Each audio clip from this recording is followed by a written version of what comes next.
The defeated must bear witness to our collective memory loss.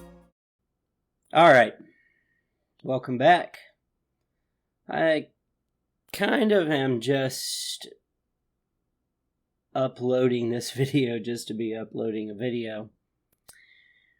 I didn't want to comment on a particular YouTuber that Cassandra wanted to comment on. And the reason why is because I really just do not know a lot about this content creator. And I would feel that to be disingenuous to make any kind of a proclamation, whether they be a crypto-fascist or a blatant fascist. I know nothing about them. And they also cover a subject matter that I'm not really truly interested in. But I was going through a lot of their social media, and I can give you my 2 cents, is what I can do. Okay. The other thing that I sort of thought about that made this start to kind of appeal to me is that there could be a tie-in with a goth band that I particularly like called Dead Can Dance. And the reason why is because the producer, the Lisa Gerald and Brendan Perry, the leads of, well, basically they are Dead Can Dance. Brendan Perry studied cultures from all over the globe.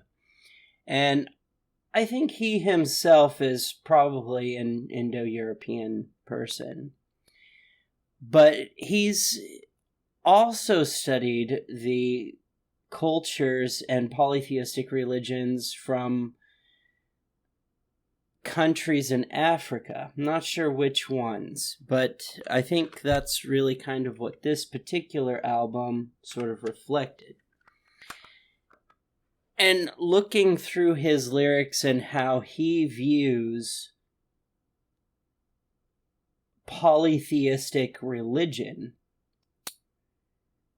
I don't think that he would fall into the same category as this Survive the Jive person. I think Brendan Perry could actually probably go into a debate with this person and do a very, very good job. I don't know, though. I can't speak for Brendan Perry, but I'd say Brendan Perry knows a lot about Indo-European culture, considering that's what he studied, all the way to the point where in one of these albums he says that he likes to use natural instruments instead of synthesized instruments because the spiritual belief is that whatever that instrument is made out of, the spirit of that thing can be heard through the instrument itself. Like a didgeridoo, you're hearing the sound of the what the wood was made out of. Sometimes they're made out of tree, sometimes they're made out of bamboo, but whatever plant it was made out of, that's the spirit of that plant resonating and its spirit speaking to us.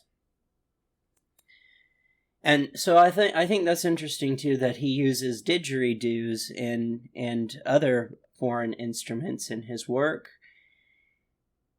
Didgeridoos are indigenous to the culture of Aboriginals. They do have there is like a resurgence of didgeridoo playing like in Amsterdam and some of the other countries, but they originally come from Australia.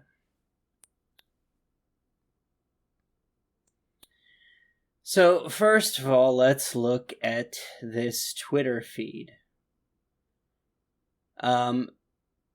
This is the person who's saying that they are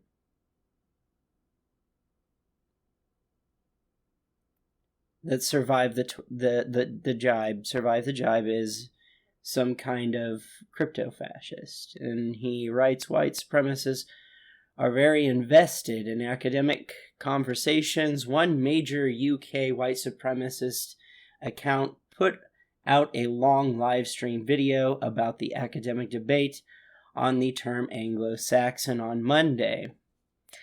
This dude claims to be an academic Anglo-Saxonist himself with a master's in history from UCL. I've posted before about his obsession with Anglo-Saxon DNA, his followers' attacks on people who threaten their view of the Middle Ages, and their obsession with a Jewish conspiracy. And they show a screenshot, ban Anglo-Saxon, the push to remove Anglo-Saxons from academic discourse. This is something that comes around a lot with this person. I'll get into that in just a minute. This is something I can have a 2 cents on. This is not knowing and just looking through this. But anyway, he goes by Survive the Jive online and describes this video as putting people on trial. He's steeped in scientific racism and cites academic studies about Anglo-Saxon DNA to dismiss academic arguments that he doesn't agree with. He says it's important to feel pride in one's ancestors. This is not something I'm going to be able to do as a nihilist. I can't feel pride about my ancestry because I just don't give a shit. I think people are taught to have pride about their ancestry. Nobody ever stops to... how many people... That's a better way to put it. How many people stop to really care about their ancestry, or just stop and go, why does what my ancestors did or what they lived for or their thought process, anything that my ancestors did, have anything to do with who I am as an individual today, other than I am a result from a random event, which is them, and resulting in a causality, which is me. Other than that, I don't really know that I have to have too much in common with my ancestors, and I really don't think their positions on anything tantamount to, well, anything. I don't know them. I don't feel that, I don't have that kind of identity problem. I focus on who I want to be, particularly about very specific things. I follow the things that I like, and I find that those are the things that come to define me. I don't need to associate myself with my ancestry, with my culture. I do say goth as a generalization, so people get the overall broad view. Okay, I'm kind of fatalistic, nihilistic, darkly inclined, that kind of thing. But other than that, I really don't see what the point is. I'm not at a loss of identity. I'm pretty well aware of who I am. Even without the goth stuff, I'm well aware of who I am. I don't need any of this. But okay, to each their own. This is what they do. And, okay, one's ancestors, and that, quote unquote, it's what history is for. I don't know that that's what history is for. I think history is about learning what people did and not repeating mistakes, or looking at good ideas going, that was a good idea. Where did it go wrong? Where did it go right? Etc. He says all historians once used history to express national and racial pride, and they need to go back to it. Pride expressed via his merchandise, such as this Aryan Invasion shirt, which apparently this is not as self-explanatory as it would seem. Apparently he's calling Aryan Invasion when some other kind of interpretation doesn't interpret it as an invasion, it interprets it as a migration. And he attacks Susan somebody, me, and most of all, grievance monger Rambaran, I don't know, who he claims wants less white people. That's a claim I've seen before amongst the sort of white nationalist group, the claim that, leftists or Jewish people want less white people, the great extinction or the great replacement conspiracy theory that I just find troubling and hard to believe.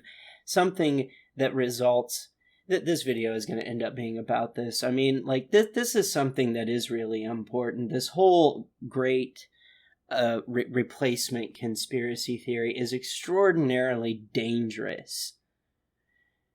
I mean, even if you were to believe that this was the case, which I don't think it is. According to the census, it says 70% is white, and I hate looking at things like this. I don't like looking at things through sort of a racialized perspective. I find it counterproductive and pointless and arbitrary. The way that I see it, people are just people. But even if you did believe in this, I think expressing concern that as a group of people you feel threatened is one thing to do.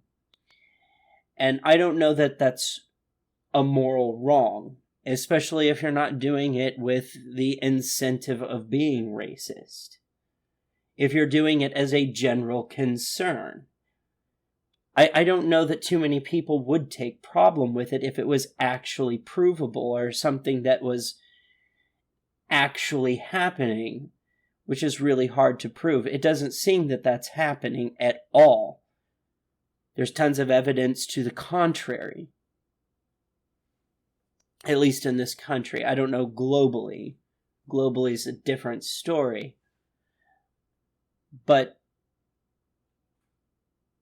the rhetoric, the language that goes around, the way that people frame this within the internet of the Great Replacement conspiracy, and not espousing it as a conspiracy, but espousing it as fact and perpetuating in this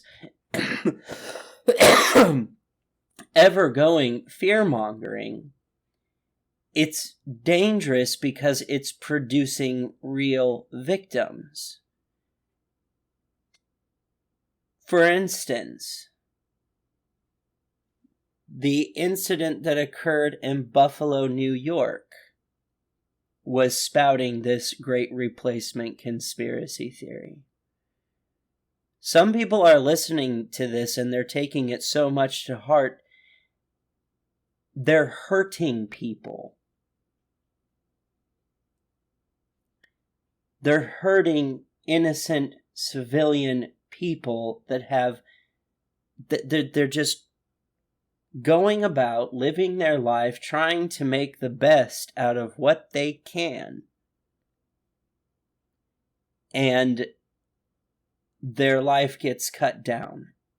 From my perspective, there is no eternal consciousness. These people are not lost. You're not going to find them under a rock or in some other world. They're gone. There is no afterlife. There is no God. They're just gone. You can't take it back. There's nothing you can do to make that better. Regardless of whatever skin tone they were. And this is why it's totally irrelevant, is that they were a human being. They were alive. They were they had consciousness. They had self-awareness. They had autonomy. And they could definitely feel and interpret pain. And I would think that if you're truly about the good of people and for freedom, for humans in general, like, I don't think that you would do such a thing. There has to be a level of an ethic stop.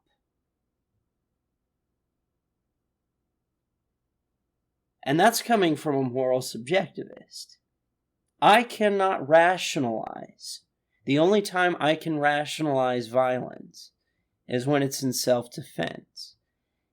Even then, the people who are exuding violence on the person who has to defend themselves, the actions of the antagonist are still unrational. You can't rationalize. It's not something you can rationalize.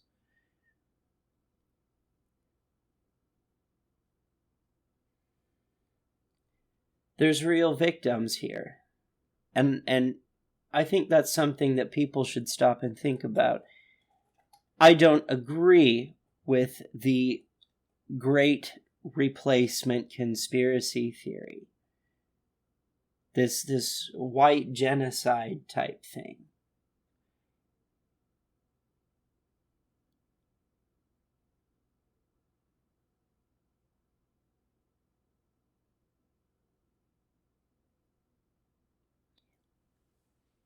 Looking at the census records, which I posted on the live stream and pinned it, it does say that here in the United States, again, I hate saying this because it's like we have to go there just to prove somebody who, like, the idea is trying to show people this is a conspiracy theory.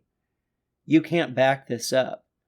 The census record does not support that. The idea that whites make up 70% of the population means that white people are still in the majority, not the minority. Nowhere close. And I don't think it should be a contest. Racialized people think that. They think it should be a contest. And if there is anyone out there promoting a white replacement or white genocide, then that would be bad. That is racist. But I think there are people that do want that. I don't think that they're non-existent. I just think that they're extraordinarily few and far between and very rare. I've seen some myself on the internet, but like I said, they're extremely rare. So no one should be advocating, like, instead of advocating this conspiracy with violence, if you do believe in it, why not do a non-violent way of trying to fix that problem? Why does it have to be violence? Why? There's no other way you can think of. It has to be violence. I don't buy that. I think if you truly think that the white replacement thing is a thing, you don't have to use violence. And that's my message to people who think that that's real. Don't use violence. Use something else. Use the power of thought, of your propaganda machine. Inspire people to reproduce. I don't know. Not violence, of all things. All right, that's my piece on that. Like, that's my 2 cents on that. I could probably say a whole lot more, but I'm going to leave it there. Going back on this Survive the Jive person, he claims blah blah blah, less white people. Okay, and uses the label of racist as a cudgel. He sees white anti-racists as self-hating whites. So in his view, which is very common amongst white supremacist type fascisty people, is like, for what I just said, they'd probably call me a self-hating white. You gotta get it through your head. I don't give a fuck about ethnicity. I don't give a shit. It's pointless, meaningless. Don't give a fuck. Alright, leaping to the defense of whatever nonsense some WOC says. He showed an old picture of me and mocked my research, Twitter bio, and the thread about AS I posted hours before. He laughs at me. He laughs at me being queer and says this shows the kind of people pushing their agendas. He assures me I will never get the quote-unquote Marxist homosexual utopia I want. That's another thing that you hear quite often from the white supremacist group. Let's see, this is his products. I don't care about that. I went through his, what is this? This is his blog page. And this is something he does quite a lot. Like, what does globalism mean for pagans? He had another one where it was like, this is his Patreon.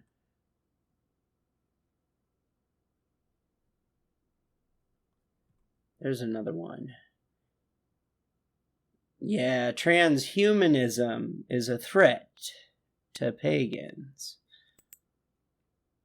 And then his gab. Not really a whole lot, but this is him saying the British government is is paganism compatible with the beliefs of the British government? I guess he's saying that UK society is becoming less secular and anti-pagan. Then he has some other unimportant things that I'm not interested in either. Here's the transhumanism on paganism thing again.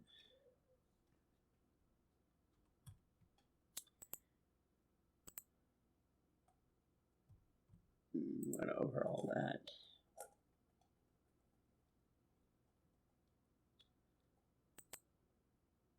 So, if you dig through this guy's social media over and over and over, that is the big trend.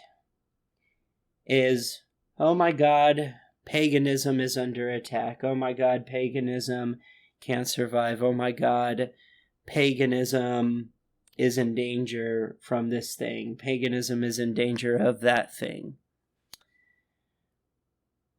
And a lot of the things that seem to threaten paganism seem to be the same things that white nationalists also claim to be a threat. I would think that if somebody was into Indo-European studies, paganism, that they would advocate towards a society that was more secular and not less secular. I mean, if you go in the direction of any other theology when it comes to anti-secularism, then it becomes a culture war, blood sport, over which religion gets to reign supreme. Is it going to be Christianity? Is it going to be paganism? They'll have to duke it out to win. Just like, I don't know that just because people push towards a white nationalist, fascistic, sort of neo-Nazi sort of approach towards these things, that they're necessarily going to guarantee an outcome of saving paganism or Christianity.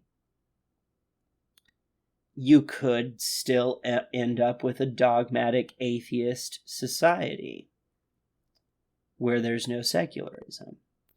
And that's dangerous if you are a theist at all. I would think you would want to advocate in the direction of a society that honors secularism so you have the freedom to religion, as well as the absence of a religion. I would think. The other thing about this guy, apparently, well, I mean, not apparently, there is a video of him with the golden one. There's also him interacting with Identity Europa. Now, Cassandra knows that Identity Europa by two other names, but I assure you it's the same group, which is a white nationalist group.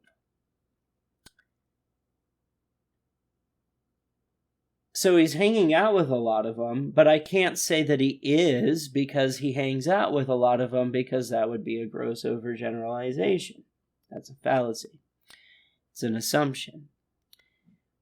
But I can say that the most forgiving interpretation I can give based on everything that I've seen is, and this is a very, very, very forgiving interpretation, is that he happens to be conservative.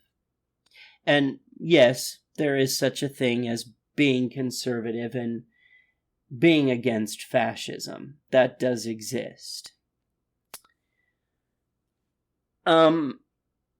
Maybe he doesn't feel threatened by the white nationalists as a white heterosexual male,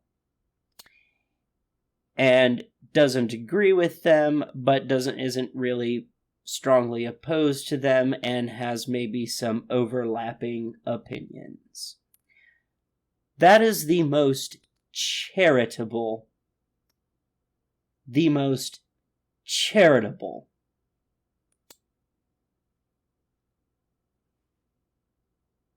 way of looking at this. I can't right out call him a white nationalist, an ethno-nationalist. I can't do that. I would be striving for proof that couldn't be undone. Like a slam dunk. So if he is a crypto-fascist, I think it's really a matter of time before an audio leak happens. We've seen this a lot. This happened, and it wasn't a secret, but it happened with Richard Spencer. It happened with...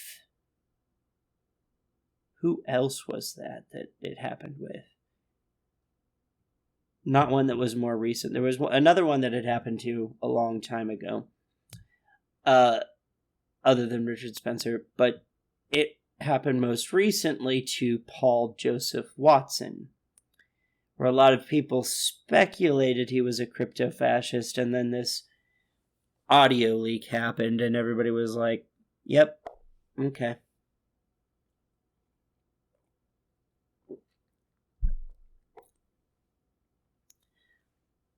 So, the most charitable interpretation is that if he's not an ethno-nationalist, a white nationalist, he's definitely conservative and he hangs out with them. But philosophy aside, it's kind of like you'd be pretty hard-pressed not to understand that he is. And I think a lot of the crypto-fascist stuff comes from the fact that he is from actual academia. And if his YouTube stuff doesn't happen, or social media stuff doesn't work out, and he has to go back to teaching in academia, pushing agendas like the white replacement conspiracy theory, or whatever it's called, isn't gonna go over so well.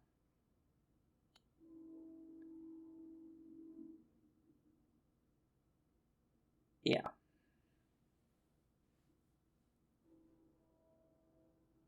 So it's like, I can't officially call him a white nationalist, but it's pretty easy to see that he probably is.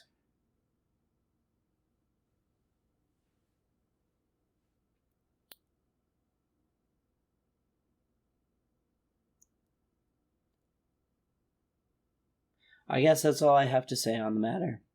That's all I have to say. Sometimes I feel like I wanna live far from the metropolis. Just walk through that door.